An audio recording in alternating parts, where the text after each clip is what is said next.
Hello friends. स्वागत है आपका हमारे यूट्यूब चैनल आर के हिंदी कहानियों में। आज की कहानी है जोड़ने की टूटन।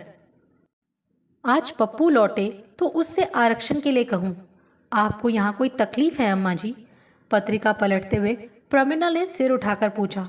कैसी बात करती हो? अपने घर में कोई तकलीफ महसूस करता है? पप्पी, अपनी 3 बहुओं का बड़ी, मंझली और छोटी नामकरण करने के बाद अम्मा जी ने अपने सबसे छोटे पप्पू की बहू का नाम पप्पी रख लिया था। अभी आपको आए कौन से ज़्यादा दिन हुए हैं जो जाने की सोचने लगी? अभी तो आप कहीं घूमी भी नहीं। हम तो यही सोचते रहे कि बरसात थमे तो श्रीनगर, पहलगाम चलें। घूमना तो फिर भी होता रहेगा, लेकिन अभी मेरा इलाहाबाद पहुंचना ज़रूरी है। छोटे भाई साहब ने तो लिखा है कि अस्पताल में इंतज़ाम पक्का हो गया है। फिर आप जाकर क्या करेंगी?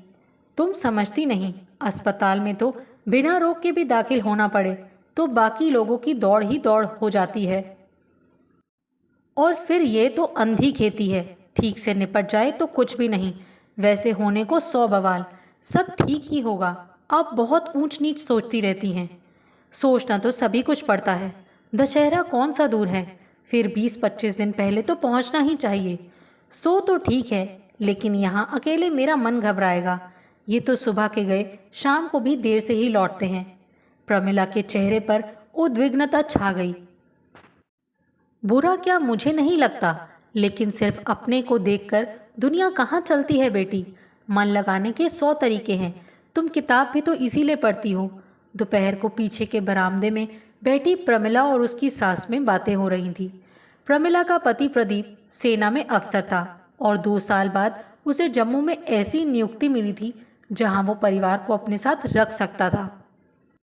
प्रमिला के विवाह को अभी 1.5 वर्ष ही हुआ था और सबसे छोटी बहू होने के कारण वो अम्मा जी की विशेष लाडली भी थी।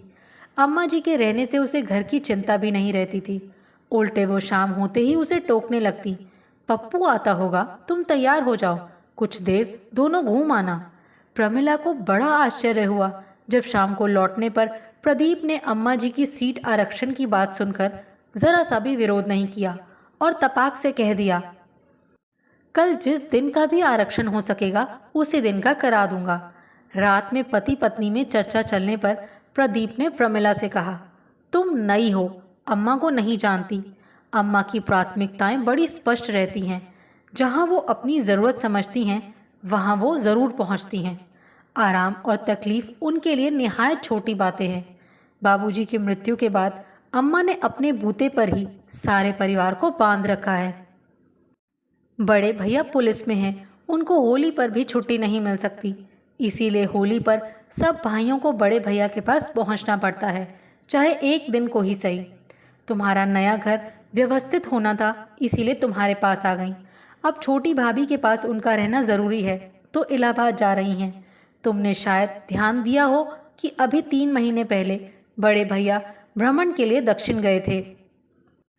किराया तो खैर सरकार ने दे दिया, लेकिन होटलों में ठहरने आदि में खर्चा अधिक हो गया और लाख चाहने पर भी किसी के लिए वहाँ कोई चीज़ नहीं ला सके। लेकिन बड़ी भाभी दीदी के लिए कांचीवरम की एक साड़ी फिर भी खरीद ही लाई। पता है क्यों? दीदी की जब शादी हुई थी ना, तब तंगी की हालत में थे हम सब लोग पढ़ रहे थे, इसीलिए उनकी शादी अच्छे घर में नहीं हो सकी। जीजा जी इतनी लंबी नौकरी के बाद अभी तक बड़े बाबू ही तो हैं। हम सभी को ये लगता है कि दीदी के साथ न्याय नहीं हुआ। आज बाबूजी के आशीर्वाद से हम सभी भाई अच्छे अच्छे पदों पर हैं, इसीलिए उसका थोड़ा बहुत प्रतिकार करना चाहते हैं। होली, दिवाली, भाई दूज और रक्षाबंधन की साल में 3 साड़ियाँ तो हर भाई दीदी को देता ही है। फिर उनके बच्चों के लिए बराबर कुछ ना कुछ दिया ही जाता है। कोई भी कहीं बाहर से कोई चीज़ लाए तो पहले दीदी के लिए सबसे बढ़िया चीज़ लाता है। भाइयों से कुछ चूक होने भी लगे तो भाभियाँ पहले आगे बढ़ जाती हैं। बड़ी भाभी तो बिल्कुल अम्मा जी का ही प्रतिरूप हैं। मंझली भाभी शुरू में ज़रूर कुछ कसमसाती थी, लेकिन जब मंझले भैया से कोई प्रोत्साहन नहीं मिला तो वो भी परिवार की लीक पर चलने लगी। दीदी तो 50 बार कह चुकी हैं कि शादी हो जाने के बाद भी उन्हें लगता ही नहीं कि वो इस घर से कटकर किसी दूसरे घर की हो गई हैं। अपने लिए साड़ियाँ तो उन्होंने कभी खरीदी ही नहीं। साल में 1-1.5 दर्जन साड़ियाँ तो उन्हें मिल ही जाती हैं। दीदी हैं भी तो बड़े स्नेही स्वभाव की, बच्चों पर तो जान दिए फिरती हैं। प्रमिला ने पति की बात में आगे जोड़ा। तभी तो बच्चे बीमार पड़ते ही बुआ जी की रट लगाते हैं। दीदी को कहीं सपने में भी किसी की तकलीफ की भनक मिल जाए तो दौड़ी चली आएंगी। इतनी दूर दूर रहकर भी कभी लगता ही नहीं कि हम लोग अलग हैं। अम्मा जिसे जहाँ जाने को कह दें वो वहीं दौड़ जाएगा, ज़रा भी आनाकानी नहीं करेगा। एक बार मंझले भैया को मोती झरा बुखार हुआ था। अम्मा उनके पास थी, तभी छोटे भैया को ट्रेनिंग पर जाना पड़ा। छोटी भाभी को धवल की पढ़ाई की वजह से रुकना पड़ा। मकान बहुत सुरक्षित नहीं था और छोटी भाभी हैं भी कुछ डरपोक स्वभाव की।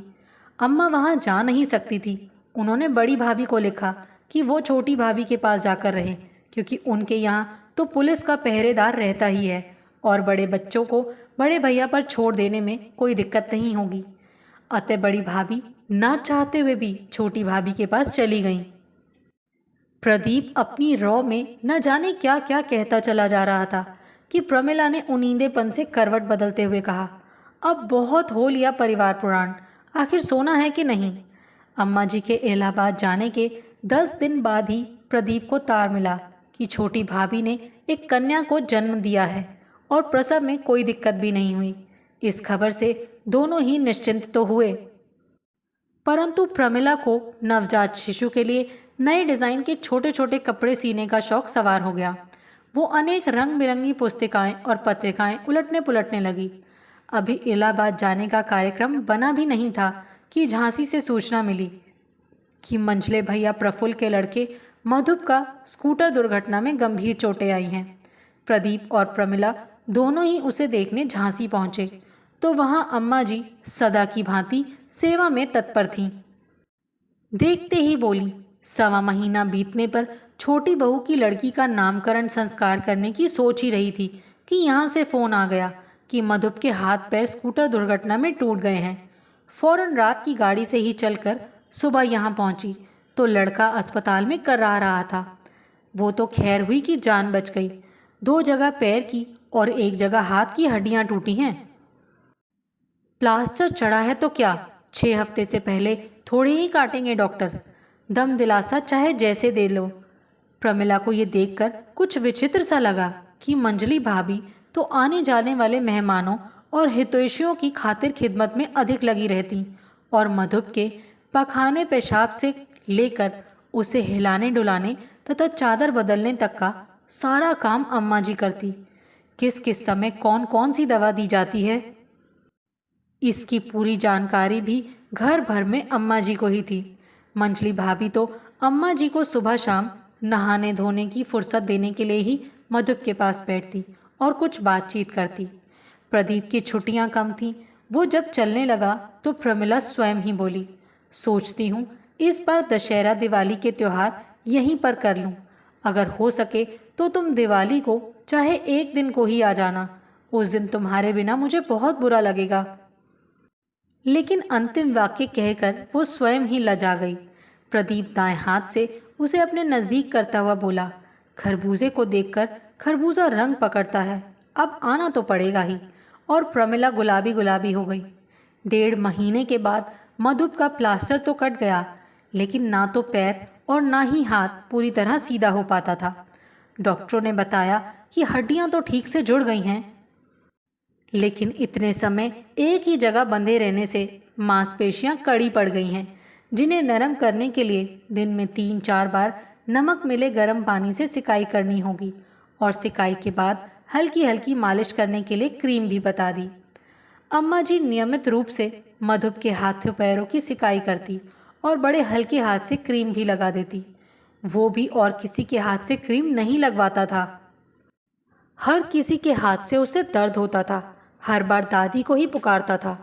कभी कभी उसको बेचैनी होती तो कहता, दादी अब मेरे हाथ पैर पहले जैसे होने से रहे, यूं ही लंगड़ा कर चलना पड़ेगा। लेकिन अम्मा जी तुरंत प्रतिवाद करके उसे दिलासा देती, तू तो बड़ा बहादुर बेटा है, बहादुर बेटे कहीं ऐसी बात करते हैं, तू थोड़ा धीरज रख, चलना तो क्या, तू तो फुटबॉल तक खेलता फिरेगा।